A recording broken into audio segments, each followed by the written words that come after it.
morning. Welcome to another episode of Stories by Grandma. I have been out for the last 6 weeks and hope you didn't miss me too much, but I had 6 weeks of COVID. It was horrible. So we're going to start with today's story. It's about William Thomas Blythe, who was born 27th of September 1844 in Ash Grove, Illinois, to Joseph C. and Sarah W. Crockett Blythe. In 1910, he was asked by his son Charles to write a family history.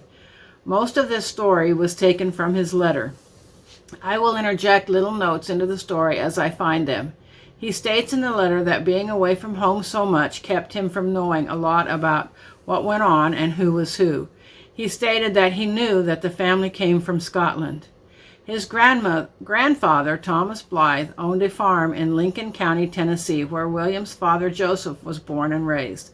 William's grandmother, Phoebe Dottie Blythe, died during the Civil War, he thought, but actually she died in January 1860, just before the war.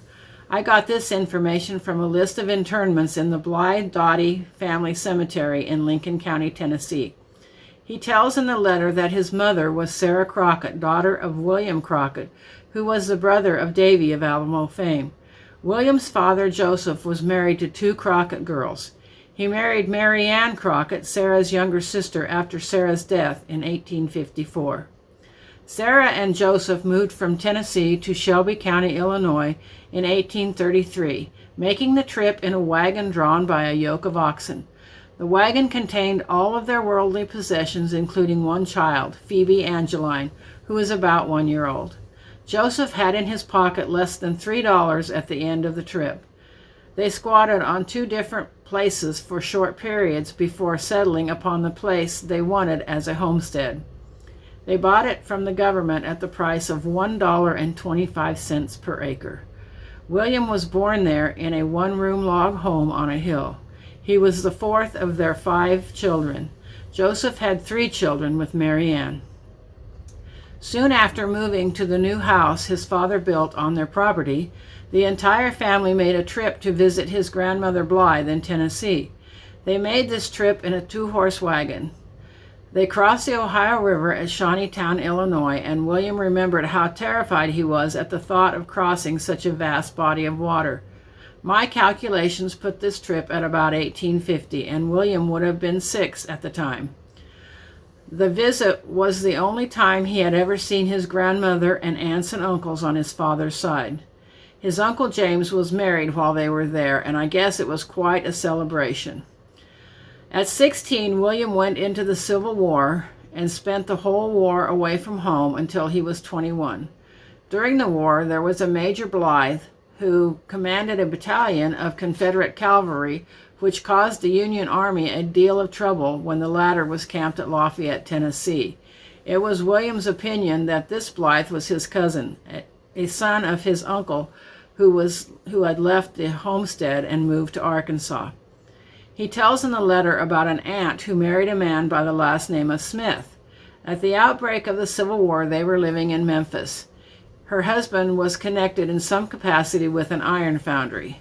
While in camp near Memphis, William applied for and obtained a pass to go to Memphis to look up this aunt and uncle. Some of the men in his company asked what the uncle's name was, and he told them. They teased him a lot about hunting for Mr. Smith.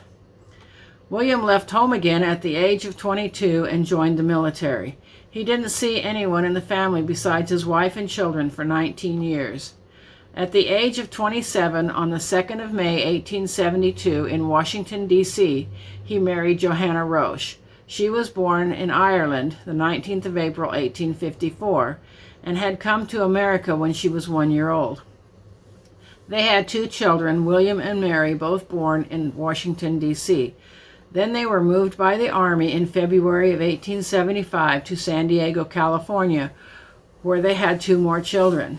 Before Charles, the youngest, was born, William was transferred to Tucson, Arizona. Johanna stayed with the children in San Diego as it was not safe for pregnant women to travel in those days. William was not with the family for Charles's birth in January 1878. When it was safe for baby Charles to travel, Johanna and the children left San Diego and went to Omaha, Nebraska, where she met up with William. They then went on to their new home in Denison, Texas. They had another daughter there, but she didn't live long. In 1880, after a couple years in Denison, they were moved to San Antonio, Texas. Johanna died there in March of 1881. That is where the letter ends. I will fill in the rest of his life story from information that I found on Ancestry.com. William married Jeannie C. Hoffer on the 27th of June, 1887. She was born October 1849 in Washington, D.C. They made their home in New Orleans, Louisiana. I don't know if there were any more children born to this family. In 1901, William was transferred to Indianapolis, Indiana to work as a meteorologist with the Weather Bureau. William retired from the Weather Bureau in 1910. Jeannie died the 18th of April, 1929 in Indianapolis, and her body was shipped back to New Orleans for her burial. They must have loved New Orleans, as William died there the 22nd of February, 1931. William and Jeannie are buried in the family plot in the Greenwood Cemetery in New Orleans. He is Ted's third cousin, 3 times removed. Well, that's all for today. Thanks for visiting, and we'll see you next time. Don't forget to subscribe. Goodbye.